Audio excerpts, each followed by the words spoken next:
talk about. It's the want to poach your coach segment here. Yeah. I'll take Do anybody. you think your son's Pop Warner coach? Would you take him? I'll take him. He's a Florida State fan right now. I don't like his offense, but go ahead. Do you think that DJ Lagway being out, and if the Gators can muster a win, maybe 2 over the next 4, that's enough for Scott Strickland to say, you know what, Bill? Let's run it back.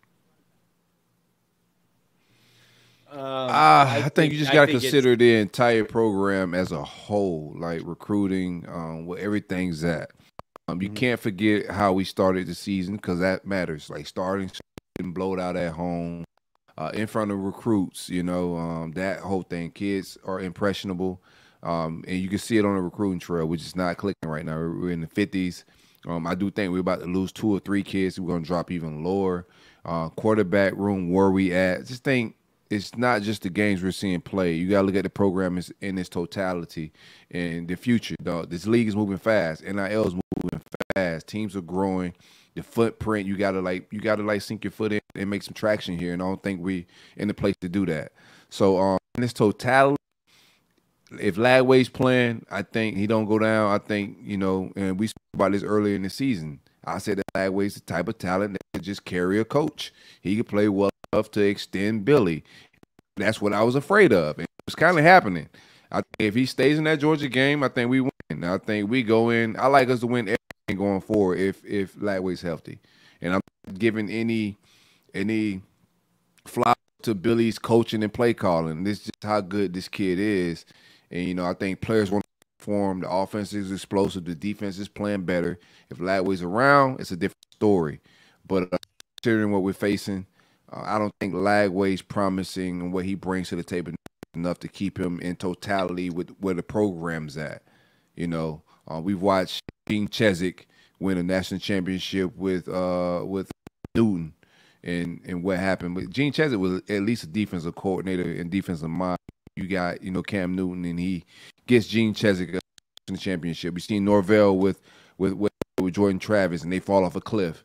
So quarterbacks can carry a coach, but in the totality of the program, I don't know, man. I don't think it makes a whole lot of sense to keep, It's even more magnified in the NFL, but they've literally changed the game of football to benefit the quarterback and the passing game into more points because people tune in for more points. And if you have more eyeballs on the games, then the advertisers pay more. And if the advertisers are paying more than ESPN gives you $3 billion to show a game at 3:30 12 times a year. It's more magnified in the NFL because, I don't think J.J. McCarthy was an elite quarterback, but Michigan was able to win a national championship last year. But you look at Jimbo, what is Jimbo without Jameis? To an extent, you could say, what was Dan Mullen without Tim Tebow and Dak Prescott? What was Urban without the guys he had at Ohio State and without Tebow? So it's the most important position, and they've changed the rules to make it even more important. That's just to your point of DJ is going to save somebody's job and make some coach a lot of money, whether it's Billy or the next one. Right. My thing is if that this kid goes down, we see what the offense was like. I think the decision making is so slow. Somebody said, Bryn, these are just facts of what's going on. Hating is one thing. If we just came out, F Billy. But we're articulating our thoughts and our opinions on the entire program. So that's just not hate. It's just articulate thoughts. I just think overall QB evals on where we're at, I just don't see it, man. Quarterback room is one guy or bust. And decisions are slow. I thought Lagway started, you got to make the tough decisions. Coaches, Nick Saban benched a Heisman winner for a freshman. That's a tough decision. You're not benching a Heisman winner. I think good coaches make those decisions, especially with your job on the line. His job was on the line, and he played it very safe with keeping Murray. And the way they were rotating the quarterbacks. I thought Lagway, we said it all summer that Lagway would have a patch in the Miami game. He had no patches in the Miami game. It was no preparation. We went into the game flat-footed. We got smoked in front of girls.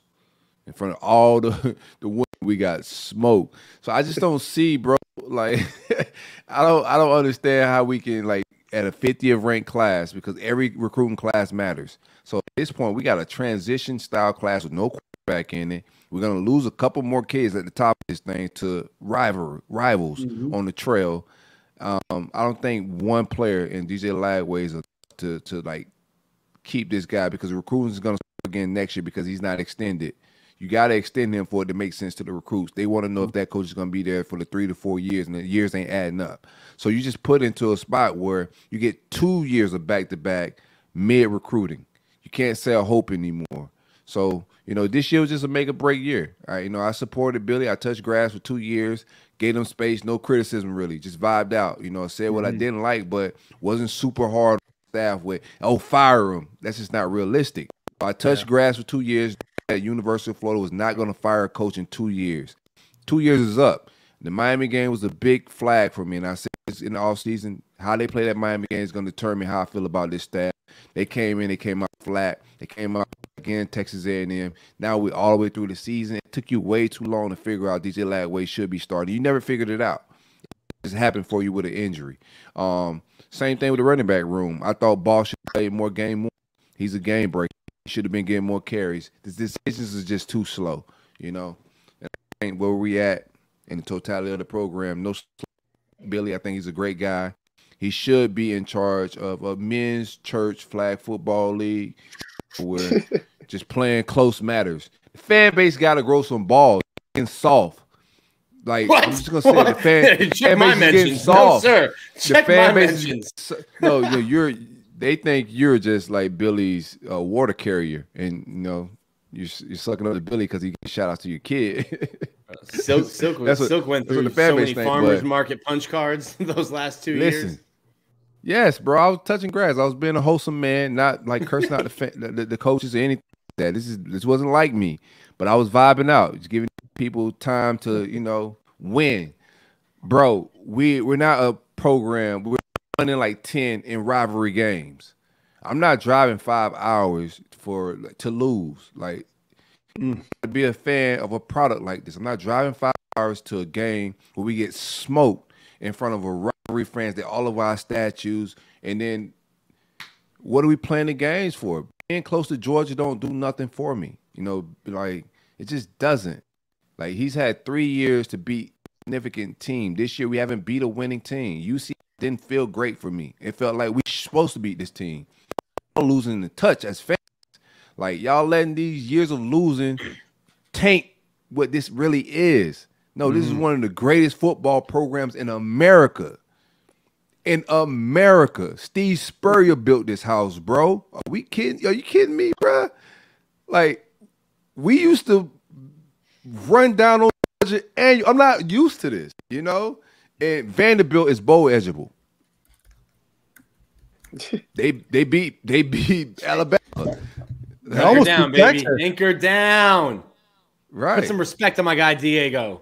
Almost beating Georgia don't do nothing for me. If it does for you, you just need to check yourself, man. Y'all getting participation trophy era. Getting caught up in that. But where I'm from, winning matters. And right now, we ain't winning. And it ain't fun. I don't want to drive 5 hours. My son don't know what it's like to win as a Gator, bro. He just started watching football. He just started watching it. And the kids, I'm a Pop Warner football. You bring a University of Florida around Pop Warner kids, they laugh at you. Oh, no. You're getting your ego hurt. Yeah, bro.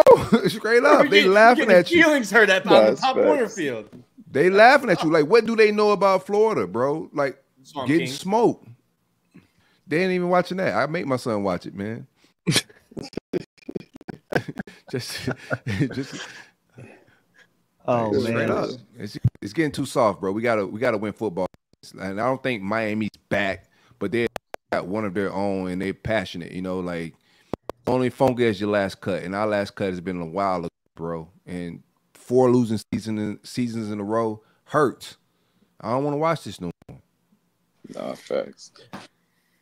To kind of go off what Dan's question was, I do feel as if he was to win a game, on his next 4-game stretch or whatever the case may be, I think he has a chance of keeping his job, depending on what recruits he has on board. I feel like that's going to play a huge factor in him leaving or staying based upon if he won or not. But I also think if he goes out and just loses it all, it's going to be the perfect excuse for them just to move on. Like, it's just the easy decision just to let him go.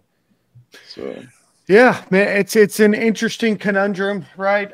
We've talked about Jordan kind of before you got on the show a couple weeks ago. We talked about Florida's conundrum where they have an interim president. They just announced a search committee, so don't expect anyone to get hired before the end of that academic year. The interim, that was the former president, hired Scott Strickland. Scott Strickland knows that most athletic directors don't get the chance to hire 3 football coaches. You know, Florida has any sort of luster, they're going to try to polish whatever turd they have to try to make it as shiny as possible to the fan base. And I'm seeing a change in some of the fan base, and it's concerning a little bit. You know, I know the guys are playing hard and everything else, but I think when you extrapolate everything else, there's more than just one thing. It's more than just this season. I think that's been our point for a while on this show. And we're not going to belabor the point because I think we've done that a lot. So go back and listen to our other episodes. Go to the hot board segments or the new We Want to Poach Your Coach segment. So, you know, I think that'll probably start up again next week. And, you know, Florida fans will be scouring the ESPN and ABC and Fox to see who their next coach is. And I think we can save that hot board for next week. He's done enough to keep his job. I've seen so many of these writers out here, like, insinuating he's done Moxie. Enough for one first half of a bit close with Georgia. He's bring it back one more year. Like me, you got to show me more than what I saw versus Georgia, bro. I got smoke versus Miami. I got smoke versus Miami. One good half versus Georgia don't fix what I've seen this season. I watched 2 games we to win and we just pissed that. So no, it's a lot more. And I don't like what you gotta look at the entire thing, man, and just not adding up for me. And we'll let it all play out. Absolutely.